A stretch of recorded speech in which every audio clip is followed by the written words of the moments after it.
Yeah, it's called Conversations with Jeff, not Screaming Matches. Yeah, you and I do not agree on Calvinism. But look how nice we are to each other.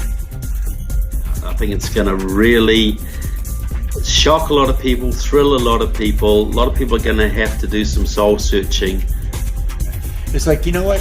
What are you doing? You're spending all your time trying to destroy another Christian day because you don't understand what's going on, when you should be out there winning people for Jesus. Right. Thank you for the job you're doing. Thanks for being willing to address these kind of issues. They're vital to the church. I feel sorry for what's coming your way, but God bless you, man. It's a good, healthy conversation, and let's keep growing together in the Lord. People won't change unless they hear the truth, though. And so we need to know the truth, speak the truth, and then the last one I would say is that we need to stay in the truth, no matter what the consequences are.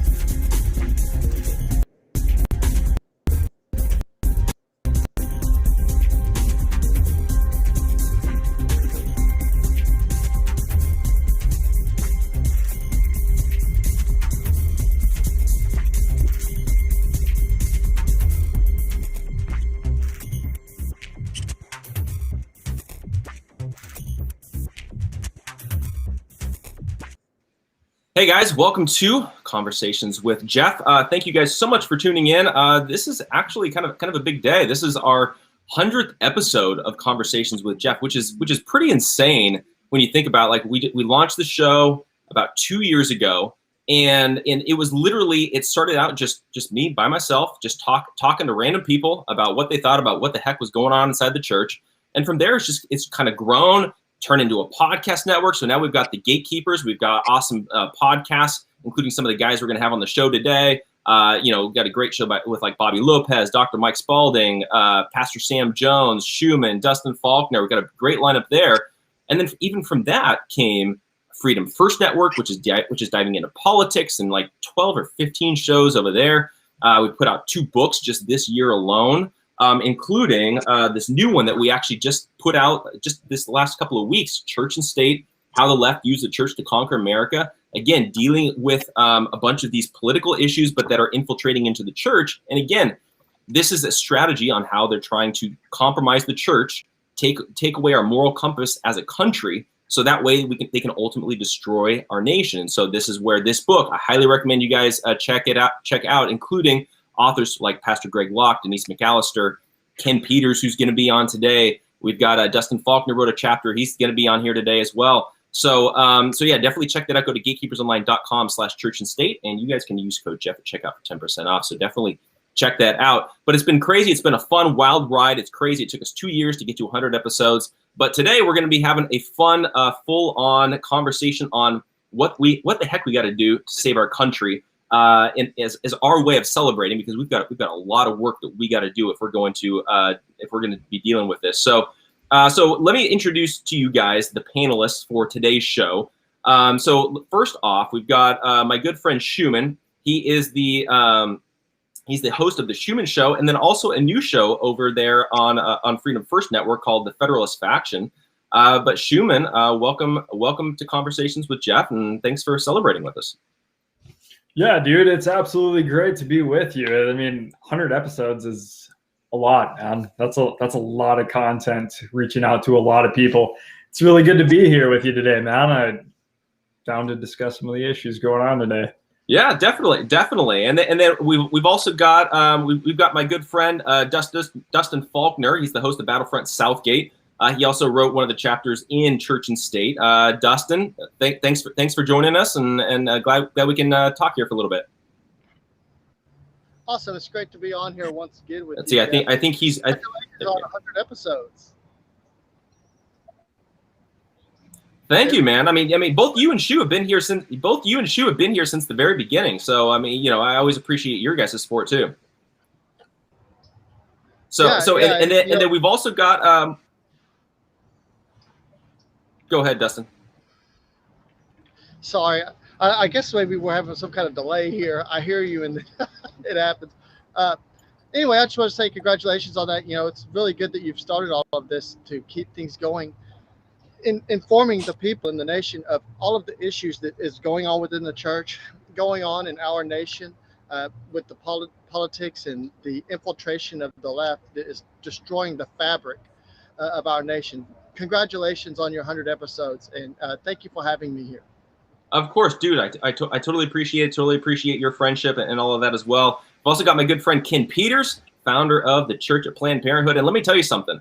If I lived in Tennessee, who Ken Peters is really trying to get me to move out there, I would definitely be going to Pastor Ken's church called Patriot Church. It may be the most America-loving church on the face of this planet. Pastor Ken, glad you could join us today.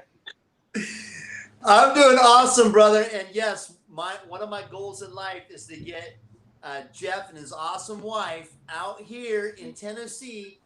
We want you to escape from communism, my brother. They're going to trap you in California someday, and you'll never be able to get out. So come on out to Tennessee as soon as you possibly can. But hey, congratulations, Jeff, on your 100th show. I can't believe you've already done 100 shows. And you know what?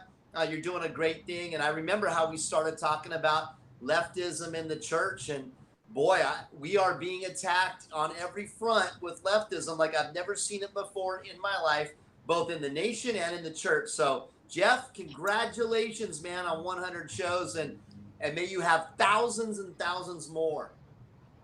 Thanks, man. I really appreciate it. And also, too, what's fun about Ken, too, is that Ken was one of my first interviews on the show. And literally our first conversation was Ken coming on my podcast and sharing, hey, so we just did this thing. We tried this out. We held like a church service in front of a Planned Parenthood.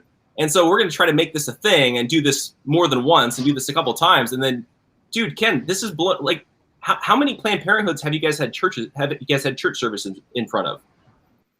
Man, it's exploded, Jeff. Like you said, when I was first on your show, we were just starting, and it was just a crazy idea that I felt like the Lord gave me. And then it blew up. We were having 500 Christians gathering together, worshiping at Planned Parenthood. That is unprecedented. Christians hate going to Planned Parenthood. They hate being involved. It's so messy. And so it's been a national phenomenon.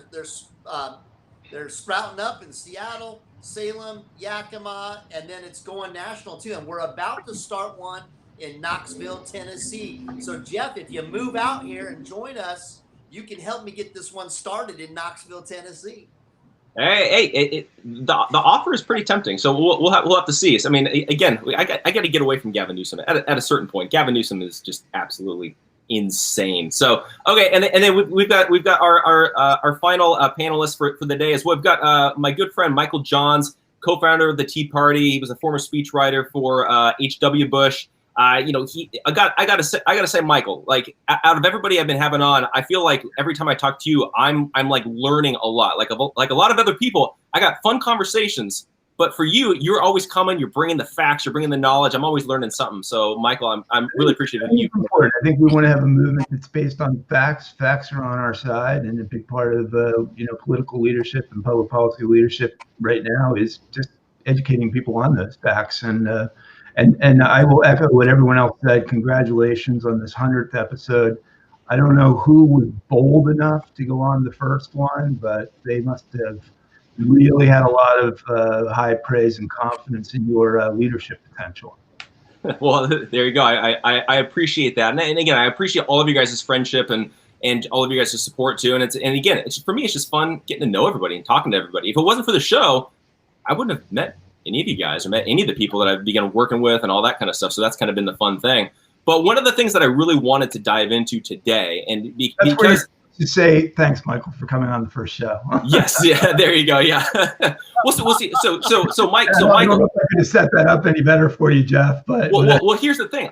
I host so many shows that you were actually my first guest on Freedom One-on-One, which is on Freedom First. This has been going on for like 2 years now. So otherwise, totally would have been total kudos for you. You are a response man and highly productive. Congratulations. Yeah. Well, I mean, like I think it was last week. I think I did 11 podcasts. So yeah, I'm a busy guy. Okay, so what I wanted to do today for this, as again, it's not really celebratory, but I think it's bringing us back to our main mission overall. is, and we're dealing with this on two different fronts, both within the Christian world and then also within the political world. But right now, obviously, we're in mass chaos in our country. We're seeing our constitutional rights being threatened. We're seeing our faith being attacked constantly, even by our own government. And so I think this conversation I really want to have is, what the heck do we have to do in order to save our country? And we can talk long term, we can talk short term. And again, this is kind of this will be a free for all conversation. We can interact with each other, jump around. You guys don't just have to wait for me to call on you. But I want to start with Michael. Okay, so Right. so when we're looking at the state of where we're at right now, obviously we're dealing with, government. Our government is refusing to even acknowledge, it seems like, our United States Constitution. We've got governors, taking away constitutional rights left and right. I'm experiencing it constantly out here in California. But then also too, it's like we're still legislating and fighting over who's going to be our next president. How do we decipher as conservatives, like, how are we supposed to move forward when so much is up in the air right now? I think you have to start with the issue of the moment, which is the unresolved presidential election.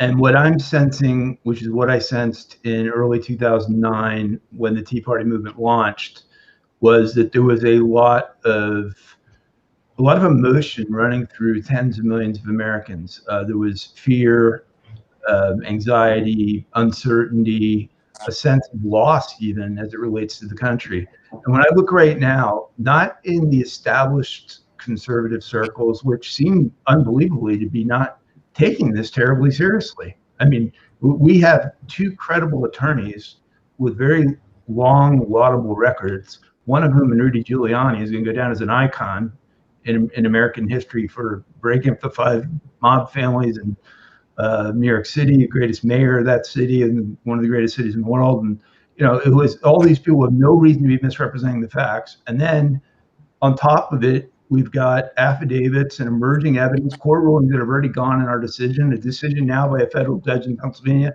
to cease the certification process based on these allegations. My question sort of is not to, those over there who are saying that there's no fraud, because they have a clear political angle and reason to do that. But where is our side as representative democracy faces a very credible threat? I don't know how this is going to work out for us.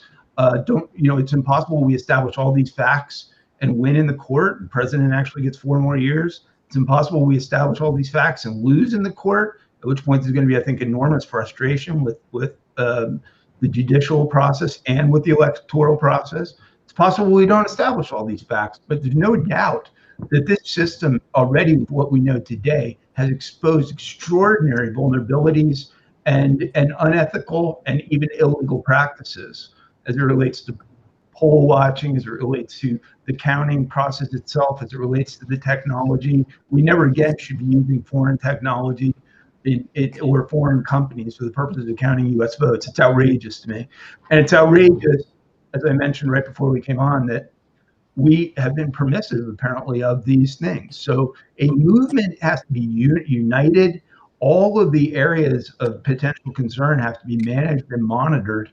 And as opposed to blaming what likely is a corrupt political practice in the Democratic establishment that has exerted its influence, we also have to look within ourselves and say, where were we, knowing that, as we do now, that these issues were all set up in ways that were designed to compromise the system that so many Americans have died to defend.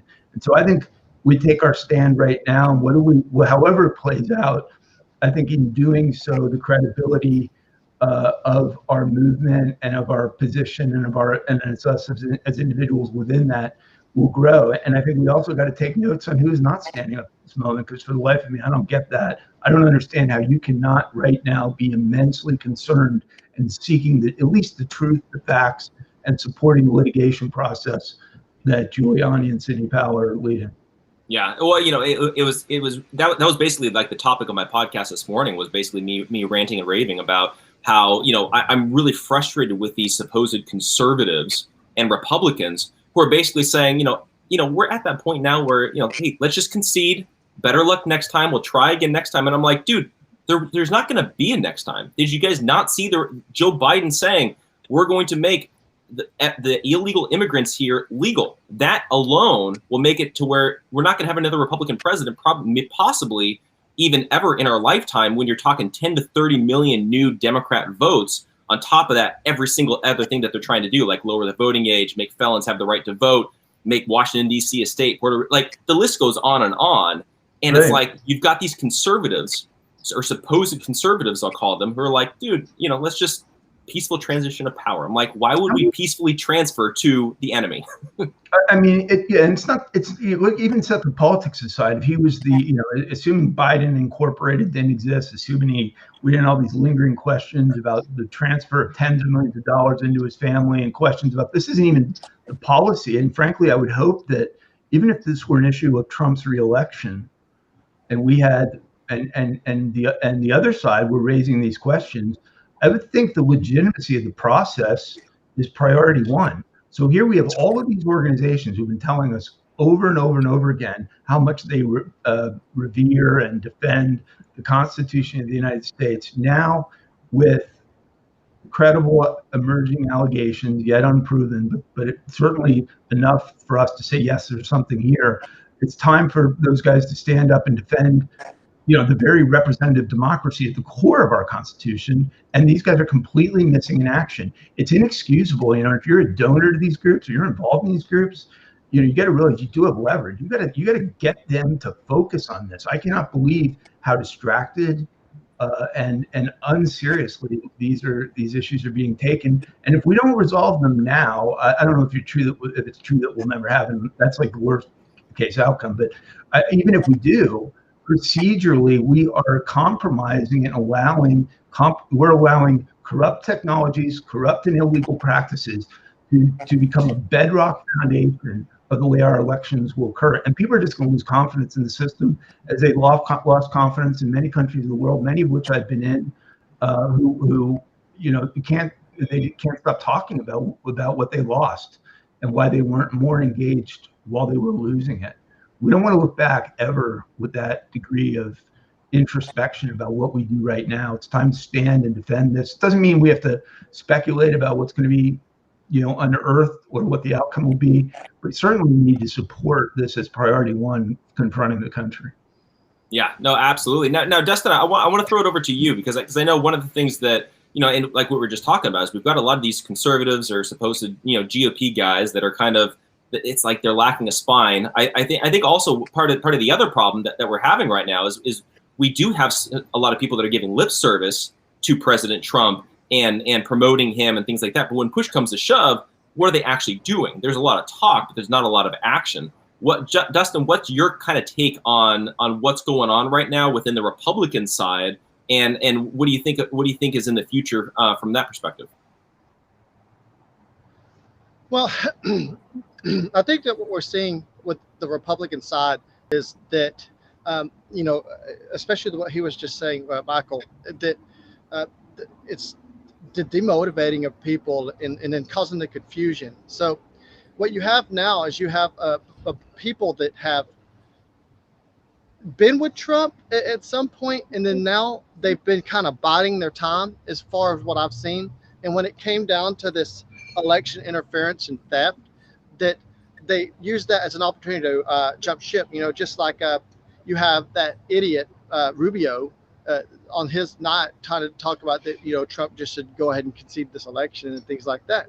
So I think that what you're also getting here is people who do want to pay lip service to Trump in order to keep a following. That's why I always had, like Mitch McConnell, I've always had a problem with the guy about how he just kind of, and he stepped up this time, surprisingly, but I've always kind of wondered about how he says things in public, but perhaps behind the scenes, which, this is just an opinion, that maybe he's working against Trump. I mean, you can sit there and throw money at this and that, and you could throw lip service to all of it, but what are you doing other than that to stop it? Like, Lindsey Graham himself, who actually just in the last couple of years really started to come on after the death of McCain and change what he was saying about Trump. But why all of a sudden now are you doing it? Is it because right now Trump's fighting this and you want to show that you're supporting it, but you're acting against him? And I think that what the future holds for the Republican Party is that it's going to be extremely divided. First, you divided and polarized the United States with the right, the moderates, and then left. And so now you're completely either on this side, the left side, or the right side. Now what you're doing here is dividing the Republican Party, the conservatives, against each other, who just want to not deal with any of the pressure out on, because this whole year, the whole COVID situation, they've been disheartened and they've been pushed around, and many people have lost a lot of their incomes, a lot of their assets, a lot of their hope. And so right now it's really trying to drive that final wedge, which will greatly divide the conservative Republican Party. And what's going to happen, in my opinion, is you're going to really see who truly is conservative and who can hang tough. And then you're going to see people go away. And then they're probably going to just either be disenfranchised and no longer show up to vote, no longer show up to support candidates who are traditionally conservative, because they're not going to want to do those things anymore because the fight's been taken out of them. And I see that happening now, that where it's going to be a remnant of Republicans and conservatives who stand here after all of this is finished. Yeah, and I think to a certain degree, you know, we're looking at this, and I think we're trying to figure out, like, how do we as conservatives and how do we as Christians, how do we move forward, you know, into this new territory that we find ourselves in right now. And I think on one hand, obviously, we're kind of having this ideological civil war within our country, but also I feel like to a certain degree we're kind of having this ideological civil war within the Republican Party too, on like, what does it actually mean to be conservative? What does it actually mean to be Republican? I think that's what we're really going to have to figure out, especially over the next couple of years. Obviously, like Michael was saying at the very beginning, we've got to have support for Sidney Powell, Rudy Giuliani, because they're on the front lines. Because, you know, to a certain degree, it's kind of, you know, now or never time of, you know, we've got to make sure that we keep Trump in office if we want to protect our country.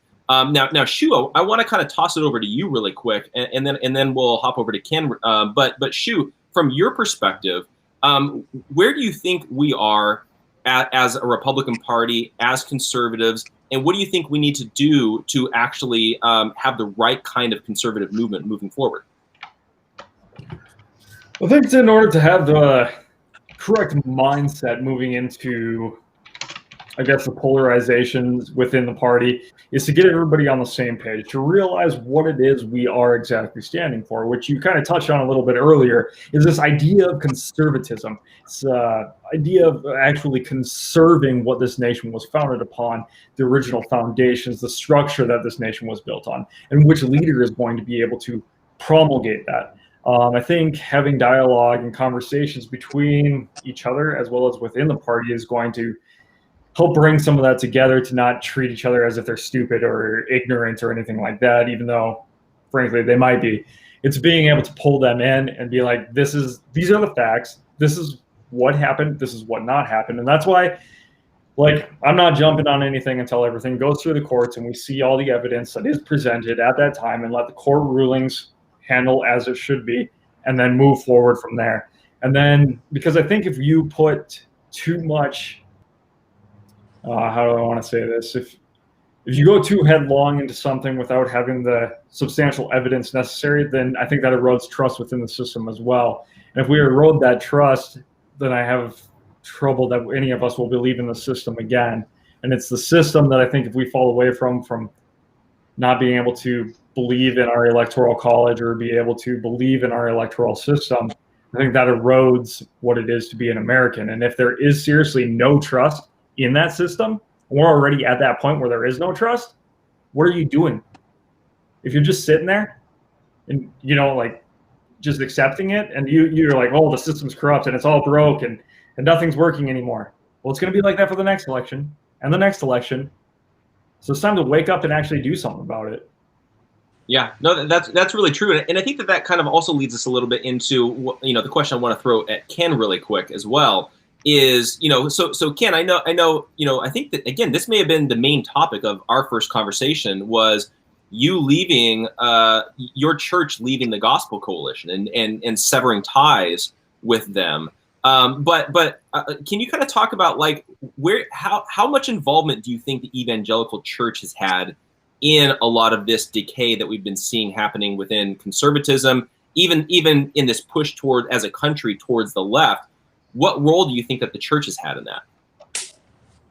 The church has been, I think, pretty much non-existent, at the least, very lame, and that's why I just planted a church 2 months ago called Patriot Church. That I know I'm going to get so much criticism just for the name. They're going to accuse me of idolatry and worshiping Trump and worshiping the flag and all this goofy stuff, which is ridiculous. Listen, I grew up God and country. My dad was God and country, and it wasn't a bad thing when I grew up. How did being God and country all of a sudden become this great sin of idolatry? No, we love the gospel. We love Jesus Christ. We love the church. But man, this is a great country. It's an exceptional country. There's never been a country like this that has the religious freedom that's propagated the gospel around the world, and so the church has been non-existent. Now here's the deal: we are under attack right now from a domestic enemy. Many of our military guys made an oath to protect the Constitution against enemies, both foreign and domestic. Like I've never seen in my life. We have a domestic enemy right now called leftism. It's in the church, it's in the country. And right now, if the church doesn't arise, if gospel, Jesus believing, Bible believing Christian patriots don't arise, we're going to lose this country. I agree with Sidney Powell. This is our 1775. We are there right now. And I feel it in my spirit, and I feel like it's all coming to a head, and I feel like patriots are starting to wake up. So I'm actually excited. I think this whole thing is going to get overturned. That's my gut. I just listened to the press conference. I don't know if you guys heard it, and one of the spikes in Pennsylvania had Biden with 570,000 votes and Trump with 3,200. In the same hour. Come on, give me a break. There was massive fraud. I think we all know it deep down. And like Shu said, yeah, we got to wait for the facts. But I have a feeling the facts are going to show massive cheating. Come on, this is the left. They approve of killing babies up to the point of birth and even after birth. These are not God-fearing people. They will cheat without batting an eye. So I actually have an excitement in my bones, Jeff, and I think the church has been complicit, but I think she's going to start stirring in Jesus' name. I'm going to do all I can to make that happen. Yeah. Now, Michael, with everything going on right now, dealing with all this voter fraud and all of that, obviously there's accusations going left and right, and everybody's got their own perspective and their own take, on what's going on. I feel like for me, like looking at this, it's I think a lot of times it can be really hard for people to understand, okay, what's actually truth versus what's fiction. What do you think that, just everyday Americans that are watching this right now, what do you think that they should be paying attention to the most as to what's most important when it comes to this whole voter fraud situation?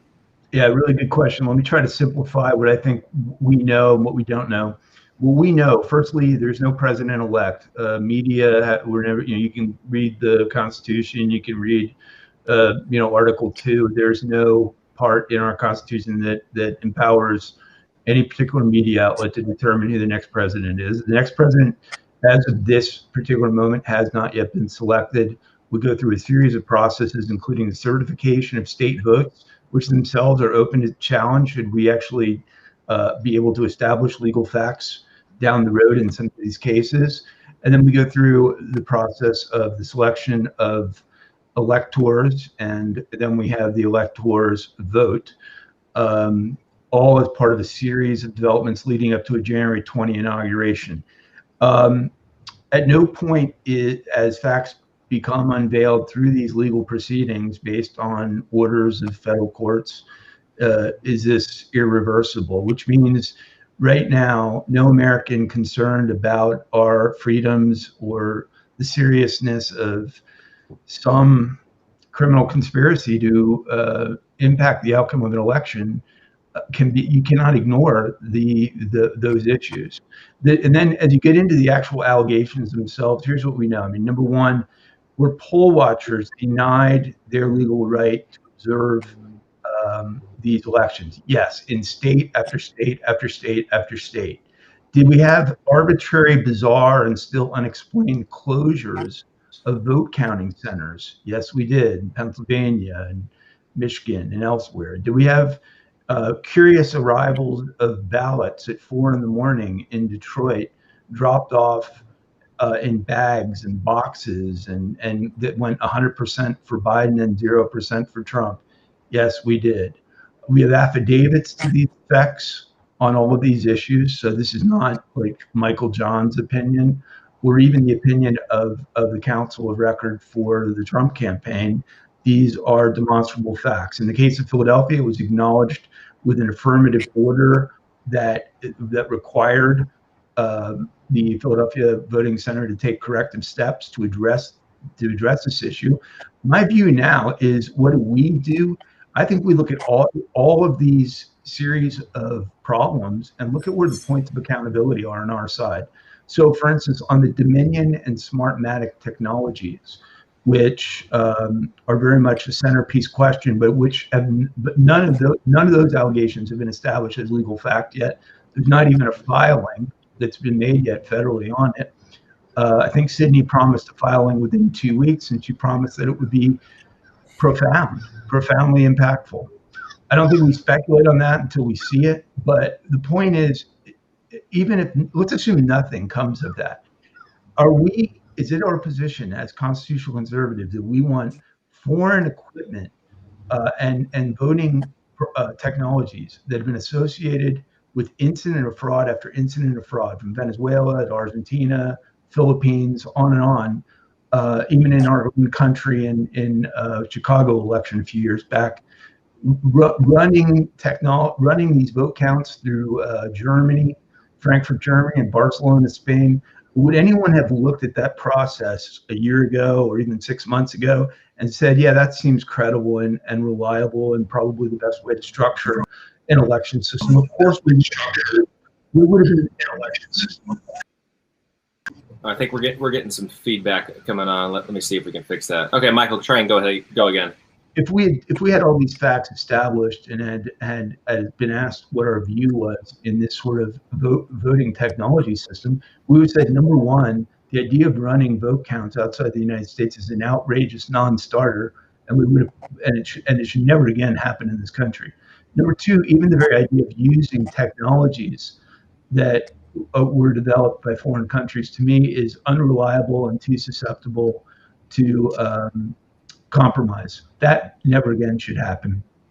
Number three, if we're going to go to federal court and say all of us as leaders in this movement, as believers in our cause, are going to credibly argue that the Dominion and Smartmatic technologies have been historically prone to fraud, and that they were a component of this larger fraud that occurred on November 3, why now are we not demanding accountability for those individuals who made those decisions on the state level, which I believe is somewhere like 27 to 30 states and 2,000 jurisdictions?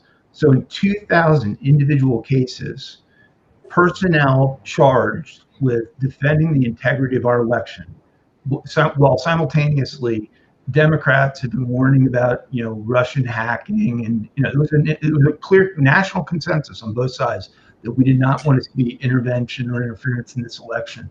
How are we now allowed to believe, or expected to believe, that these individuals made credible and sound decisions in the selection of this technology? It was a wholly irresponsible decision. There are vague allegations that there were kickbacks associated with them. That's not yet been established as a legal fact, so I'm not prepared to say that's happened. But those individuals need to be immediately essentially, in my judgment, removed from those positions. Their singular charge of action was to guarantee a secure process, and they gravitated to what is undeniably like the least secure. Companies whose literally their brand identity was known for their inability to provide a secure election, and through Hugo Chavez starting with Hugo Chavez in Venezuela and continuing through Maduro, the Smartmatic systems were literally designed for the purposes of breaking an election.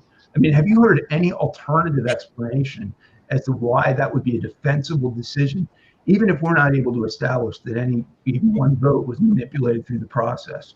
Is there anyone who would stand up and say, yes, of all the systems available, let's use this one that 2 or 3 individuals close to Hugo Chavez developed for the purposes of manipulating elections, whose corporate headquarters is in Toronto, Canada, not even in the United States, and for whom, in the case of Dominion, I think, unless I've missed something to this date, I don't think anyone really can say who the owners of the company even are.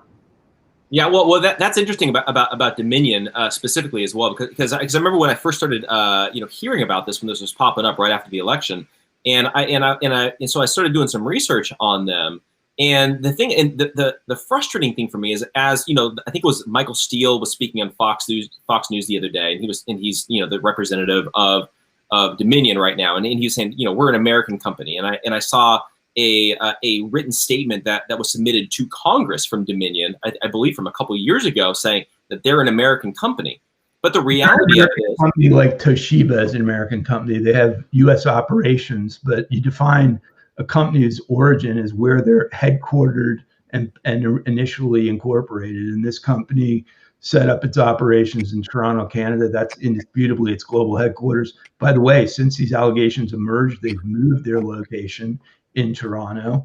And, one of my great concerns right now, if you're looking to, sort of look at this objectively, you have to say it's evidence protection, right? Yeah. So for whatever reason, they went out with these vast allegations with immense specificity, saying all these things have occurred. We're going to establish it through motions and through filings in federal court. As of today, no filings. And maybe there was a motive behind that. Maybe it was to get states to rethink the certifications. But the point is, you clearly have put the perpetuators of this fraud, if it did in fact exist, on notice that we're aware of it, that we're engaged in a vast federal investigation, and that federal investigation might go beyond even the Trump legal team. It could be the DOJ and FBI. I would hope, even though our trust has been eroded there, you would hope this is exactly the sort of issue that should be priority number one to our Attorney General and to and to those departments. So I'm concerned about the cover-up of evidence. I'm concerned that the worst case outcome, in my judgment, is that we find that there were credible allegations here that this almost certainly did happen, and then we're not able to establish it in a court of law. That I'm not sure where that leaves the American voter. That's a worst case outcome. And when you look at it from foreign enemies and from hostile nations of the world, the one thing they really want is to see an erosion of trust and confidence in our system by the American people. So, the thing that's defined our greatness for over 230 years or so has been this pride that the American people have properly taken in representative government, the rule of law.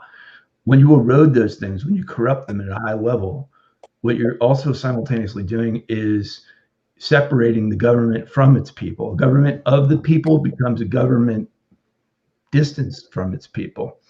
And at that point, the uniqueness, the greatness, the uniqueness that we've held and that we have defended vigorously against domestic and foreign threats for over 2 centuries becomes incredibly at question, which is why if I'm on right now, if you're turning to conservative media or conservative think tanks or organizations, and this is not priority one, I think you got to say there's an emerging leadership crisis at this judgment, because they have not reviewed this evidence. I guarantee you they haven't. I know in my own communications that they haven't. What we're prepared to discuss here, at least what I'm prepared to share, is about as much as exists in the public domain. And it's enough that you can't possibly look at this and say that it's not a fire alarm for the purposes of our Constitution and rule of law and for free and fair elections. Yeah, no, that's a very good point. And I think kind of going along with that too, like, you know, and I'm glad you were talking specifically about where even Dominion is based in, because again, they were founded in Canada, and they from what I saw, they only became a quote unquote American company in 2018 when an investment firm came in and bought them. But the thing is, like, the founders, the people that are running the show, so we've got legitimately, technically, foreign interference in our election, running 30 of the elections in our country. To me, that's really dangerous. But then we couple that with the fact, and this is where I want to throw this over to you, Dustin, is we couple this with the fact we've got, it seems like, collusion to a certain degree with between mainstream media, big tech, politicians, and all that kind of stuff. And again, that is really wearing our trust away in the information that we get. Dustin, what do you make of you know, we can call it propaganda, we can call it censorship, we can call it fake news, whatever it is, but what do you make of the way that all of this has been handled from like a publicity standpoint? Well, Jeff, the big thing here is that you have to stay in the public eye in order to guide them. And then what we've seen with this, especially on election night, was you saw the foundational, the establishment media, like Fox News, quickly turn against the American people. So boom, what did they do there? They started to take the faith away from them in a system that they've traditionally relied upon for information. So what do you do here is you use that propaganda to make people believe that they can't trust anything that is a source of information anymore. So what does it do when you can't trust the sources of information? It sows confusion. So what are they doing is they're sowing confusion among the people. They don't know who to turn to for what's the facts and what's not the facts.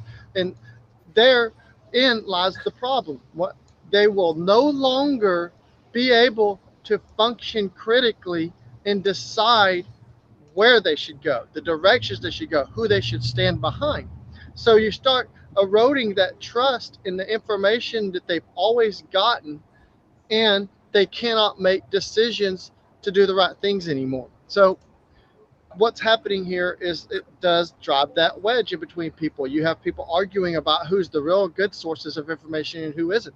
And then so with the media propaganda that we're getting, we see that people are going to go directions everywhere, right? So they no longer can see a path forward. Demotivates people unless they're those who have been digging into this for a while now. And so you got people that sit back now, they throw their hands up in the air. So your sources of media now that people relied upon can no longer be trusted. And also what that does is it makes an opening for organizations like us, for independent media companies, to really take hold of those people and lead them with information, especially carefully, not to have it centered on just opinion. You got to pretty much now give them the facts and then stand back and let them decipher the information, because they don't trust the sources anymore. And I think that that's what the problem is here now. Yeah, no, absolutely. I'm totally with you on that one. And I think too, you know, and Ken, this might be an interesting question for me to throw at you, right? So I think we've already established that nobody really trusts the mainstream media. I mean, to a certain degree, we can't really trust Fox News. I mean, obviously, I think some of the opinion guys over there are still good, but it seems like the news media has been compromised, at least in my opinion, right? And so we don't really know where to get our news from. I think, and you and I have discussed this in the past when it comes to pastors and churches, where I think that there's been a major void within Christianity of really speaking into politics, right? And this could be that opportunity for sound, godly, biblical pastors to begin to fill that void. But then how do we get them to actually do that? Because it seems like a lot of pastors are kind of scared to dive into that realm.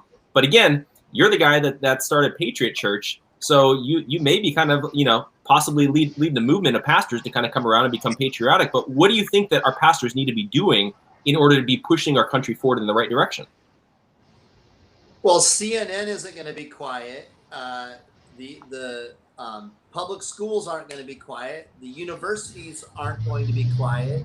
Social media is not going to be quiet. Hollywood's not going to be quiet. They're going to be speaking out.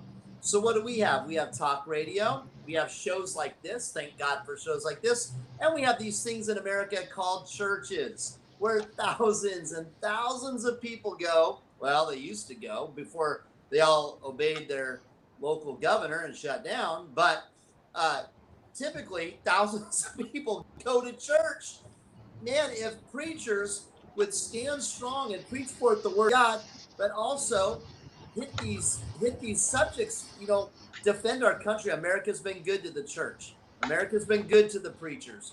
We get tax discounts, man. We get tax-free churches. We don't pay property tax. I'm a pastor. I get housing allowance. It's amazing what this country does for us. It's time for preachers to speak out. Now, do I think they will? I don't. I think pastors won't.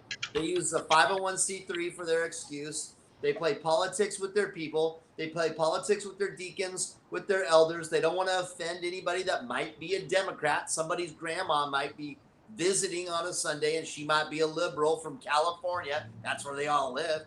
And I'm sorry, Jeff. I just threw that in for you, bro. I'm extremely offended. Yeah, I know. I'm sorry. But you know what? So here's the deal. The only thing I think that's going to get pastors to speak is, number one, if pastors see guys like me speaking, and then maybe it'll put courage inside of them. But I think ultimately people need to leave churches who are shutting down every time the governor says boo, and which basically makes them a state-run church, and their governor is their chief apostle or whatever. So people have a voice, just like in our government they have a voice. They have a voice within the Church of Jesus Christ. People need to get in churches like Rob McCoy's church in California. That church sounds amazing. It's a Calvary Chapel. John MacArthur's opened up, and he's doing the right thing. So, people got to get into churches like that, and then pastors got to be bold. And I think when we do, there's going to be a tidal wave in this nation. So anyway, yes, to answer your question, Jeff, come on, preachers, be a prophetic voice to this nation. Don't let it go to hell in a handbasket without you fighting for it and speaking out.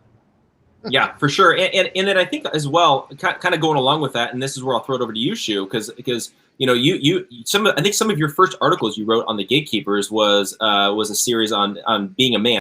What was it? Be a man. Yeah.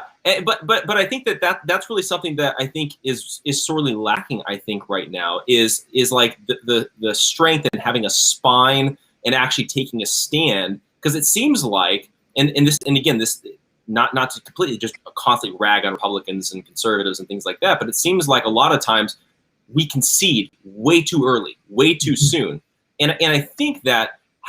This is what I want to throw to you. How do we move forward as a conservative movement and understand we're going to have attacks. We're going to have people going after us. We're going to they're going to be trying to discredit us and take us down and all that kind of stuff. How do we move forward to save our country, but still at the same time have the strength in order to actually do that? When it all comes down to it, it comes down to responsibility, and not just personal responsibility, but responsibility of the country, the neighborhood, the town, the city, the state you live in. It's the ability to take up that responsibility and say, this is my town, this is my city, this is my family. I'm going to take charge of it, and I'm going to move forward and promulgate, I guess, my agenda, the agenda that is best for my people and within my state.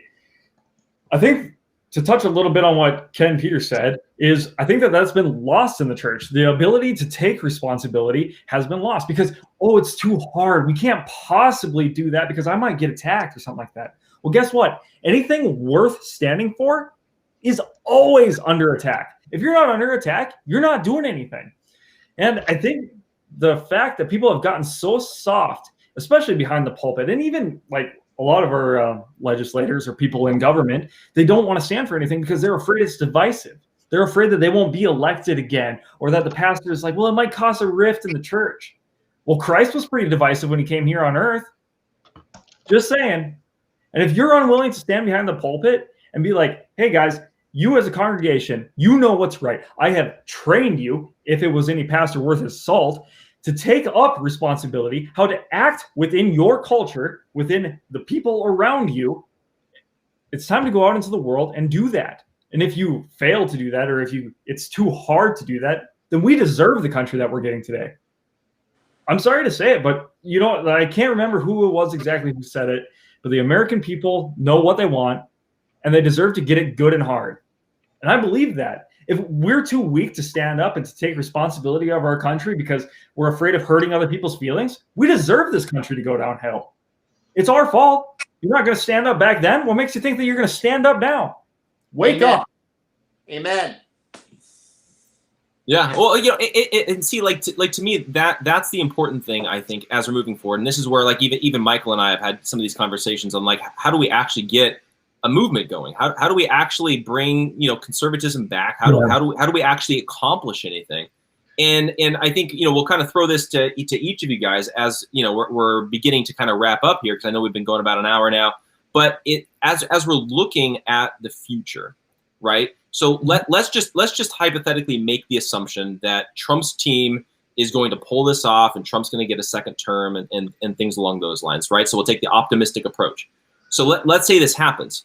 What do we have to do as conservatives in order to fix the problem? Because obviously, if Trump loses, then, you know, we've got a totally different battle to fight. We've got to figure out how do we take back our country overall. But at a certain point, I think, even if Trump wins, we have to figure out how do we actually reform the Republican Party into true conservatism. So Michael, from your take and your position, what do we got to do in order to move forward and fix the system, fix our party, and ultimately fix our country? We have two things going for us, and one big thing in my judgment going against us. The two things going for us are, number one, our ideas, principles, are very much consistent with the founding of this country, and they're the better of all of the options available. We have the best policies and the best ideas. Clearly, that's proven not enough to get this done. It's been helpful, but it's not enough. Number two is I do think the American people, by and large, are with us when this is articulated in a sensible, understandable way. So I think the people continue to be largely with us. So if you have both of those, how are we losing? We're losing because this third component of the control of influential institutions in our country has been abandoned or not even managed really by anyone within this movement. So we now talk, as a matter of fact, and I think accurately, about the fact that media as an institution has been co-opted and become a political entity. Academia, and some of the most prestigious universities in this country, in the history of the world, have been co-opted and part of a political agenda. Clearly, it's true in churches, maybe less so, but you know, I can remember all the way back to my original involvement politically in the 80s. We were dealing with liberation theology and the infiltration of really a progressive corruption of the Word of God. When that wasn't challenged, were there any limitations really to what they would do or what they could potentially do? We've sat back and watched institution after institution fall to the point where now we're literally having a discussion that I think most of us would concede we would never have envisioned ever having to have, whether a presidential election was in fact stolen from the people of this country in a criminal act, that you have to at some point start assuming responsibility. And part of assuming responsibility is saying, hey, look, if your job the last 20 years was to make sure that, you know, our principles were not purged from these various institutions, and you didn't do that, you're not the right person for that job. And to augment the comment about the pastor standing up and leading, there's a certain division of labor also within all this. I mean, you know, a pastor goes through seminary school, is in counseling. It's church members, is pulled in a lot of different directions. And if on top of all that, they've got the boldness to lead, that's great. But it's not really the skill set that they probably have spent most of their time developing. They shouldn't have to fight that battle alone. It should be one that we're there and prepared to help them with sensible, strategic, and ultimately successful guidance, and to help them through it.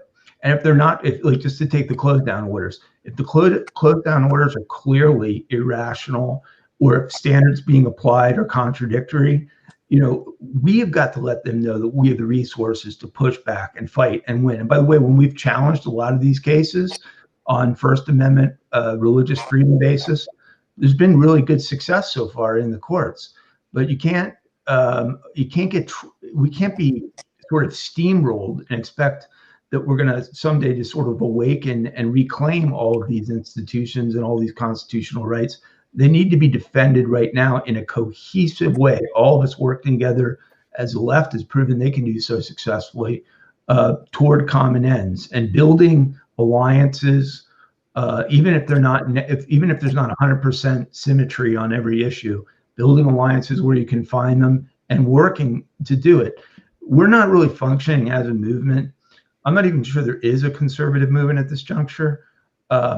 Evidenced by the fact that this should be the fire alarms going off that would bring everyone together, and clearly is even the very threat of a presidential election being stolen in a partisan criminal undertaking is not enough to move these people to action.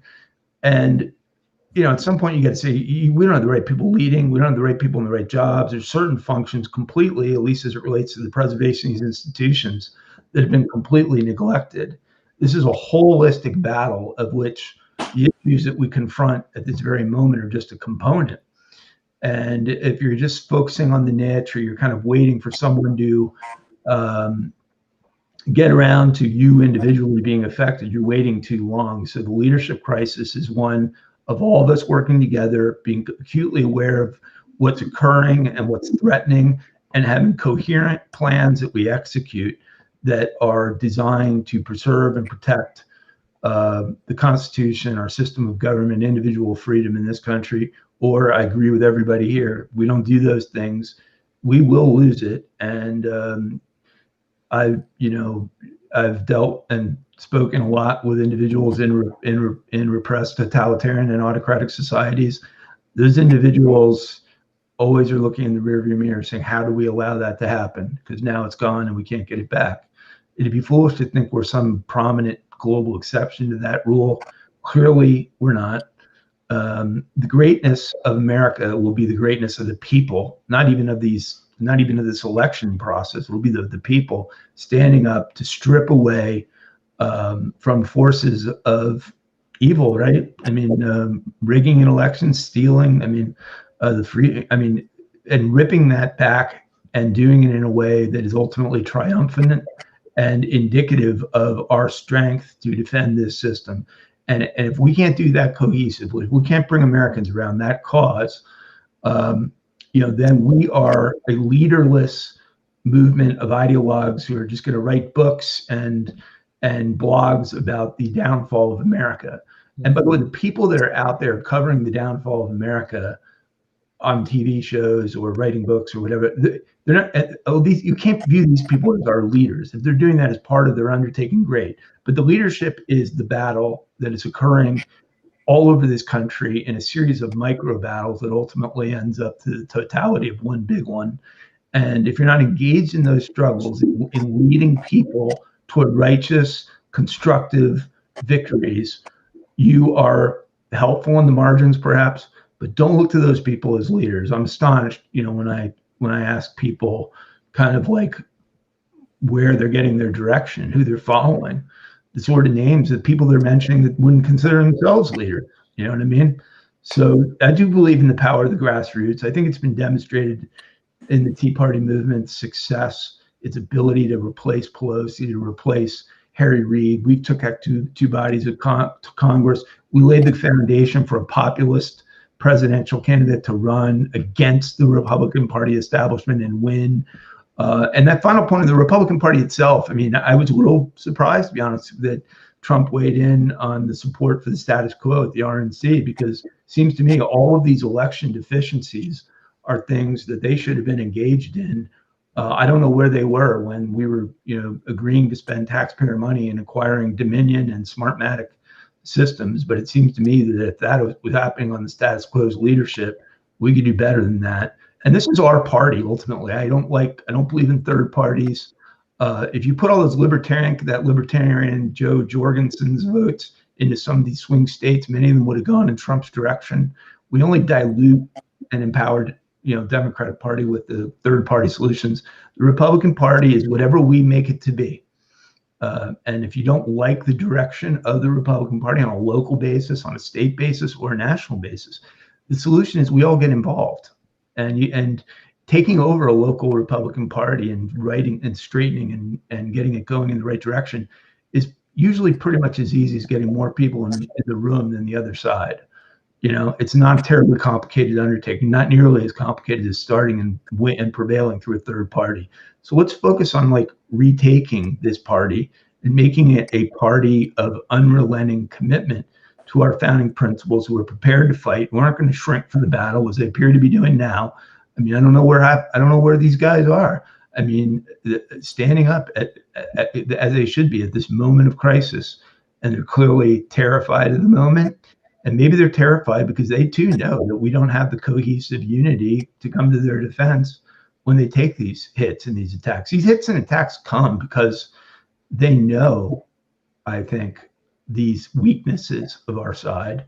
And if they knew they were going to face a more cohesive pushback against them individually when they launched them, we would prevail. But just take these two Michigan individuals who literally voted not to certify the Michigan results, were threatened with, various personal threats, and literally go, oh, okay, well, we'll vote to certify them.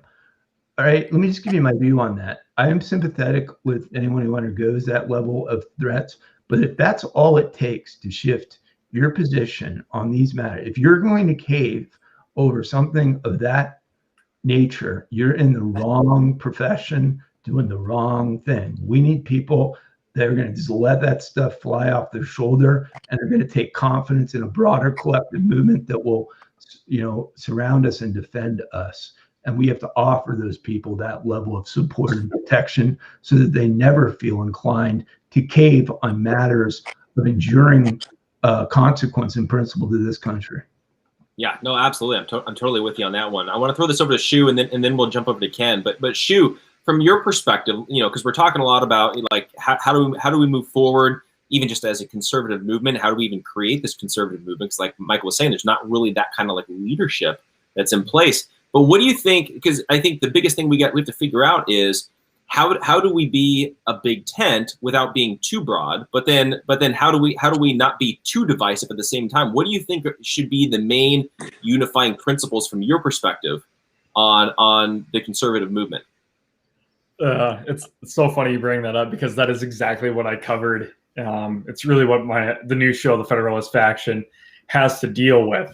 It has to deal with bring these people together. And now I'm not even just talking just people in the Republican Party, but all people together as Americans. We all live together within this country. I like to view it, and I'm sure many people have heard me say it before, it's like a marriage. You don't have these arguments so that you win because then the other person loses.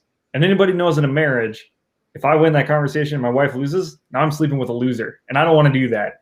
We don't want to be living in a country with a bunch of losers either. We want to be able to educate people, to be able to have these conversations. And the conversations are tough. They really are. They're extremely complicated when you get down to the crux of what's going on within our cultural society. It's not meant to be easy, but it's meant to be challenging. And I think that many conservatives, whether you're pro-Trump or anti-Trump within that conservative party, you put yourself into a collective bubble where you only want to be heard by yes men, and you're afraid to have conversations with other people. Well, when you fail to do that, your foundations of your belief system become fragile and they end up falling apart. But if you're able to take what you believe in as absolute truth, so you see it, and you're able to combat that with other people of opposing views, you can either steel man your argument, or you can come to the conclusion that you were wrong in the first place.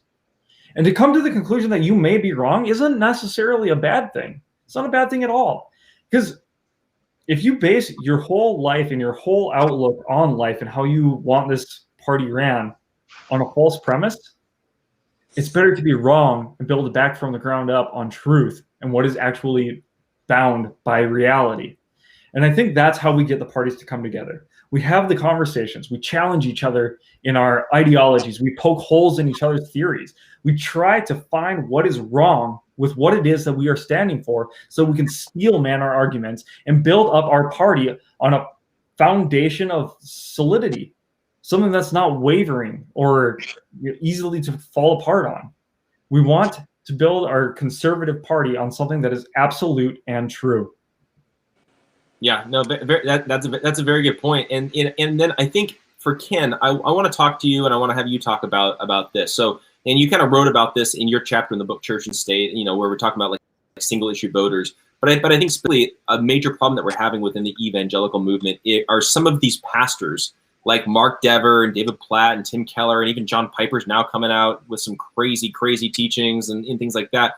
But specifically, it seems like they're intentionally leading people into this kind of woke, leftist, even justifying voting Democrat kind of ideology. How do we combat that? And how do we need to be completely separating from them? Can we reform the evangelical movement? And like, how do we deal with this in your perspective when we're dealing with some of these very influential pastors, but that are enabling and in fact encouraging people to even go anti-Trump and actually to the Democrat Party? That's a great question. These pastors, as well-meaning as they might be, are literally helping the enemy. And when I say the enemy, I mean Satan himself. These pastors are literally helping the enemy take over our nation. And they're losing sight of abortion. They're losing sight of the fact that these unborn children, our Bible says, are actually human beings, the equivalent of a 5-year-old, and they are being slaughtered every day by a corporation that makes money per human death. They're losing sight of that, and they're getting caught up in worldly mindsets, the talking points of the left. I think, Jeff, that we're going to need to create such momentum that we don't need these guys. I know we're talking about a big tent, but I think we can create a big tent with sheer passion and enthusiasm. Rhinos in politics is not going to cut it anymore. And you got the rhinos. You just mentioned a bunch of them. You got the rhinos in the church. Those guys, the rhino Republicans and the rhino preachers, we're going to have to leave them behind. We're going to have to find those that are true Jesus-loving, gospel-loving, clear-thinking, Bible-believing Christians and preachers, and then the patriots. I was in D.C. 2 weeks ago, and I saw 1.3 million Trump-supporting patriots that were there with about 5 days' notice. And I'm going to be out there in D.C. again on I believe it's the 12th. I'm going to go, and I think there's going to be 1 million more people out there. So we have a lot of people on our side. Rhinos aren't going to cut it. I think we leave them behind. And I'm sorry, it's not really a big tent mentality, but I don't think people are in the mood for this kind of big tent where we try to include all these pathetic Republicans and preachers in the mix. So I don't know. What say you guys? That's my feelings.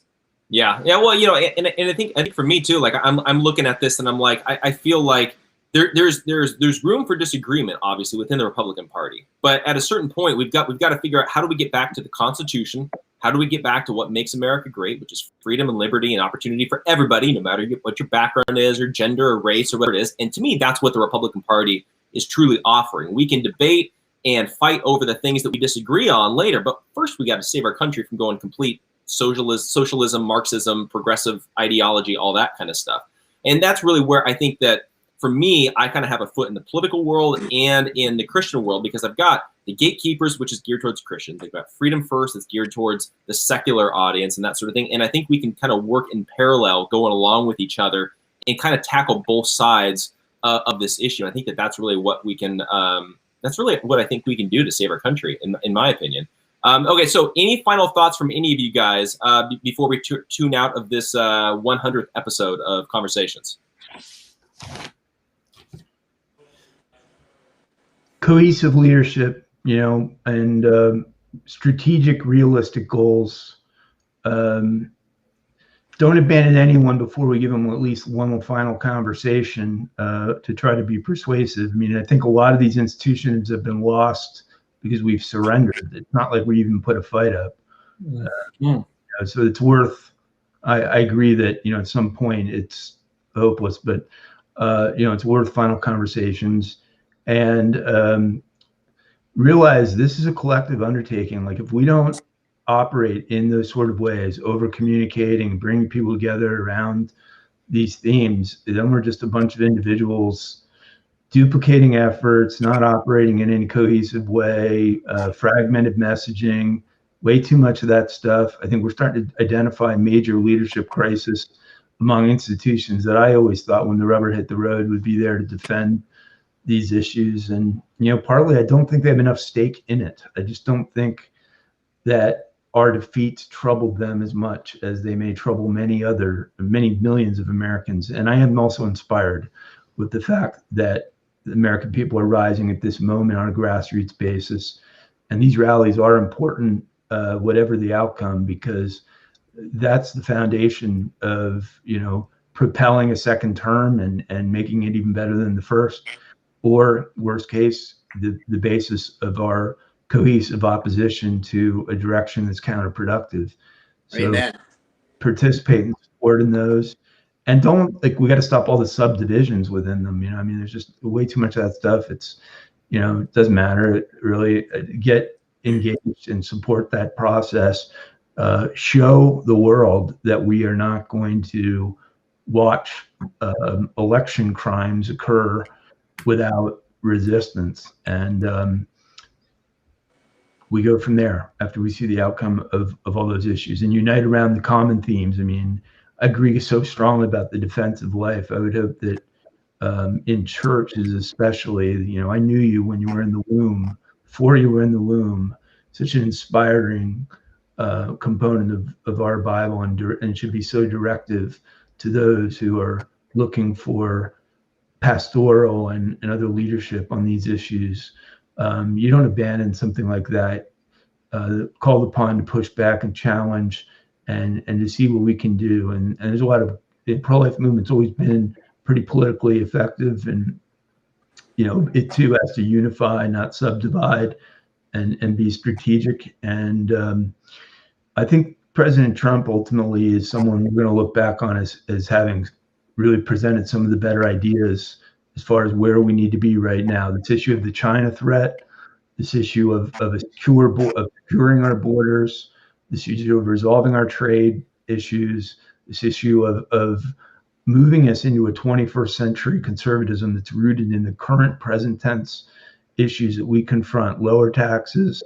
I see in Biden, firstly, corruption, like almost certainly, and second, a vision that is totally antithetical to this, which is one of the reasons I think a lot of Americans are astonished, saying this guy won 80 million votes. They just find it disbelieving almost on the just general sense that their 80 million of their fellow Americans would go out and say, yeah, this guy's best. I want higher, not lower taxes, more regulation, not less, surrender to China on the global front, back into this Paris agreement. Let's just send money recklessly to the rest of the world in the name of some ill-defined environmental objectives. Let's go back into the Iran agreement so we can, trade with them, give them more resources to conduct terrorism in the region and throughout the world. Just every component of this is illogical. It doesn't even, I just can't believe American people buy it, and we got to push back on it. Yeah, definitely. Shu, were you wanting to say something? Because I saw you raising your hand there for a second. I just wanted to kind of spin off of a little bit of something like that. I get so sick of hearing the right and the people, you know, in churches and stuff saying that the culture war is dead. And I think that's where the battle is right now. Politics runs downstream of culture. We change the way that we live, and we make that contagious. And people look to us and they're like, there's something different about this guy. There's something different about the way he lives his life. Yeah. I think that catches fire. People will see that. We are a testimony every day that we live.